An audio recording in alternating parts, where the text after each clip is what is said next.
Hello' students, আজি আমি আলোচনা কৰিম ক্লাছ 8ৰ অসমীয়া পাঠ্যপুথিত থকা 5 নম্বৰ পাঠ ভক্ত প্ৰহ্লাদ। ছাত্ৰ ছাত্ৰীসকল, তোমালোকে ক্লাছটো স্কিপ নকৰাকৈ শেষলৈকে চাই থাকিবা।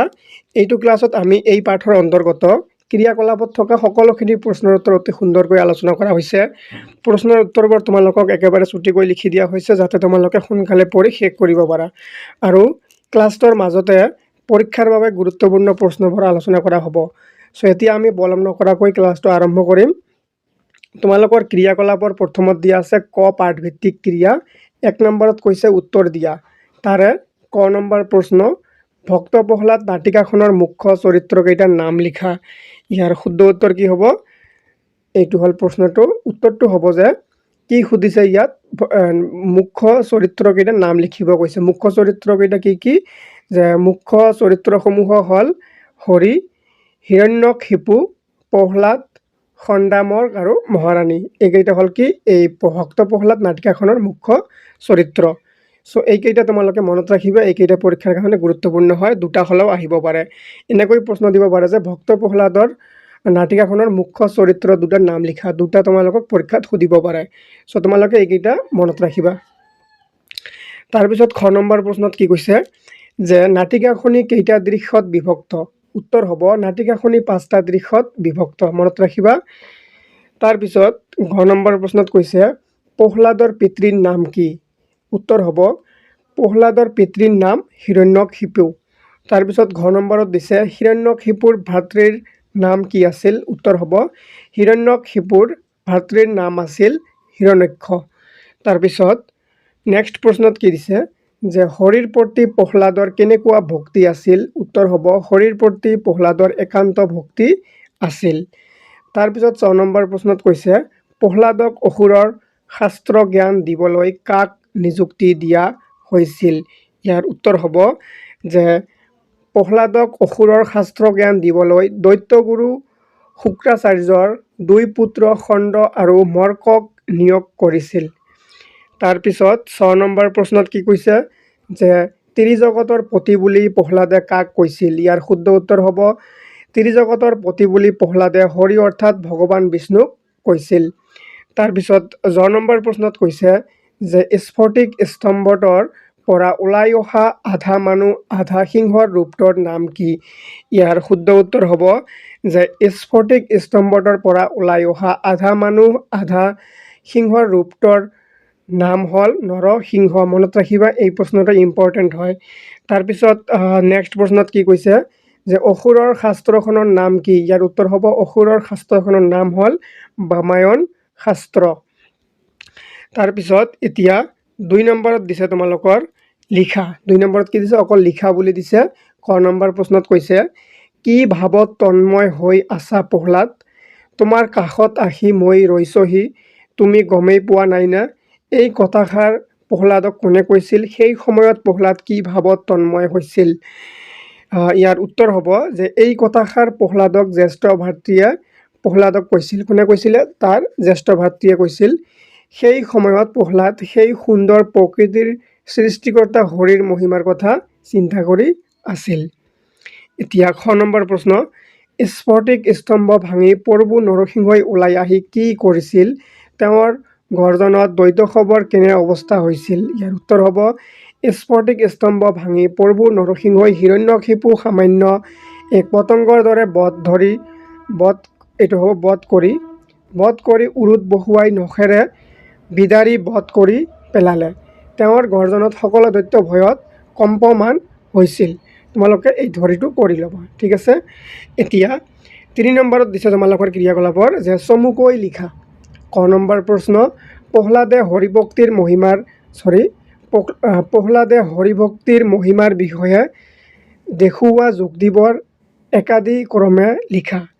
ইয়াৰ শুদ্ধ উত্তৰ কি হ'ব যে প্ৰহ্লাদে হৰিক ত্ৰিজগতৰ পতি, সৃষ্টিকৰ্তা, পালনকৰ্তা আৰু ত্ৰাণকৰ্তা বুলি কৈছে। তেওঁ কৈছে যে ৰাখে হৰি মাৰে কোনে, অৰ্থাৎ হৰিয়ে ৰক্ষা কৰিলে আন কোনেও মাৰিব নোৱাৰে বুলি কৰি ল'বা। হৰি হ'ল সকলোৰে প্ৰভু। এই ধৰিত্ৰীৰ আকাশ, বতাহ, বায়ু, পানী সকলোৰে পিতা। হৰি সুপ্ত হৈ আছে, হৰি নোহোৱা ঠাই নায়েই।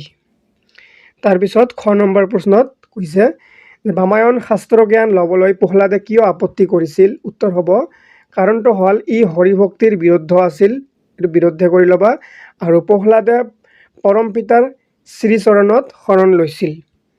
তাৰ পিছৰ প্ৰশ্নত কৈছে হৰিক দ্বৈত বংশৰ চিৰবৈৰী বুলি দ্বৈতৰাজ হিৰণ্যকশিপুই কিয় কৈছিল? ইয়াৰ উত্তৰ হ'ব হৰিক দ্বৈত বংশৰ চিৰবৈৰী বুলি দ্বৈতৰাজ হিৰণ্যকশিপুই কৈছিল কিয়নো হৰিণে হিৰণ্যকশিপুৰ ভায়েক হিৰণ্যক দাঁতেৰে খুটি হত্যা কৰিছিল।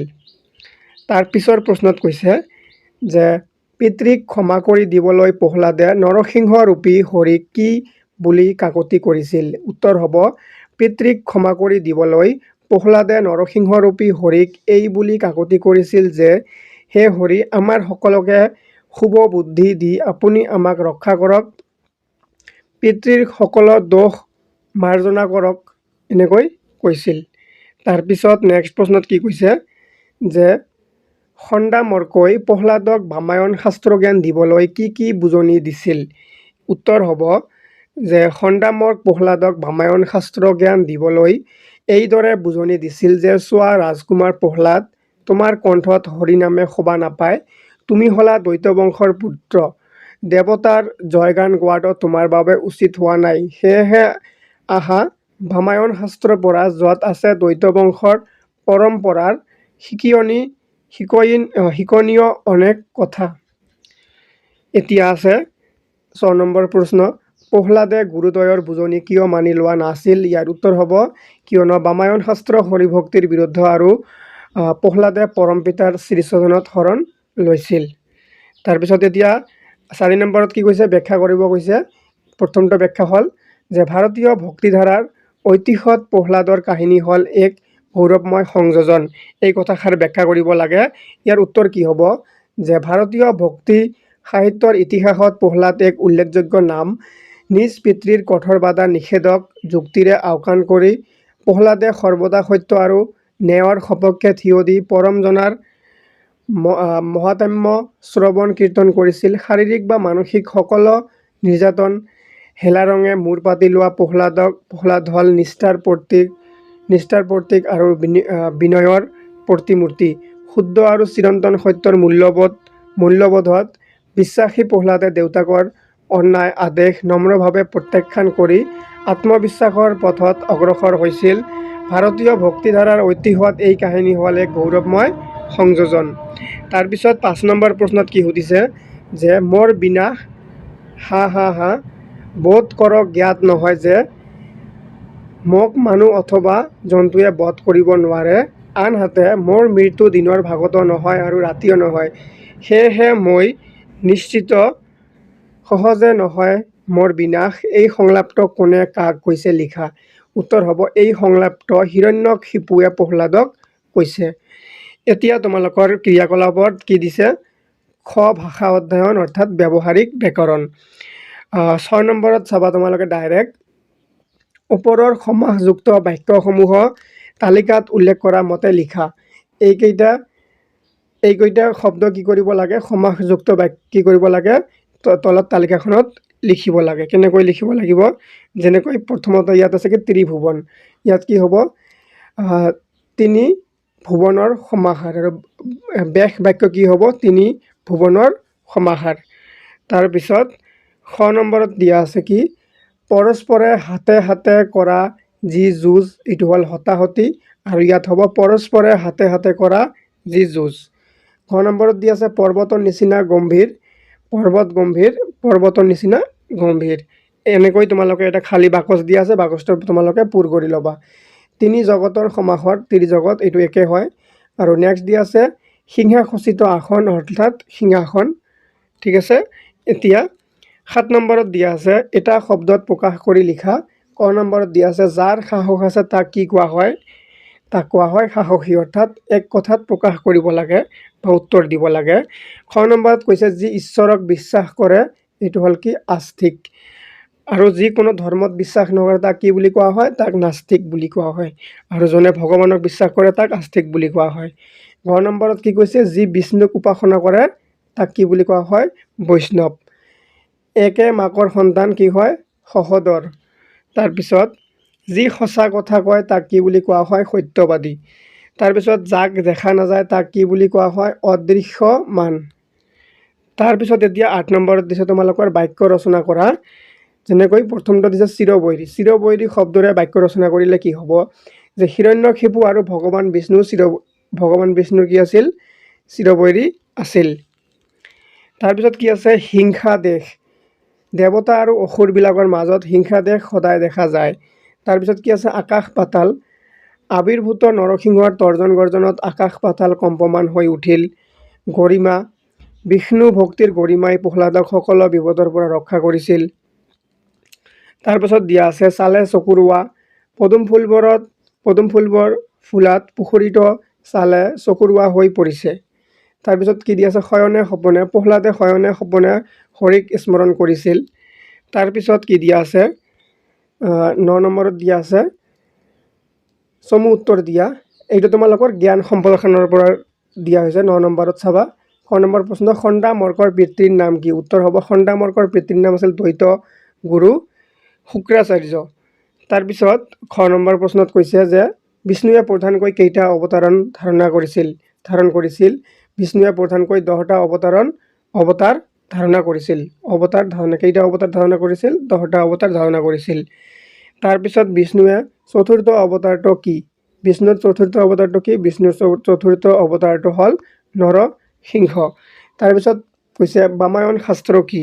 ইয়াৰ উত্তৰ হ'ব যে বামায়ন শাস্ত্ৰ বেদ কি? বামায়ন শাস্ত্ৰ বেদ বিৰুদ্ধ শাস্ত্ৰ। দ্বৈতসকলৰ শাস্ত্ৰক বামায়ন শাস্ত্ৰ বোলে। এই বামায়ন শাস্ত্ৰ কি? আমাৰ বেদৰ বিৰুদ্ধে হয়। আৰু ইয়াক কি বুলি, আৰু এইটো কাৰ হয়?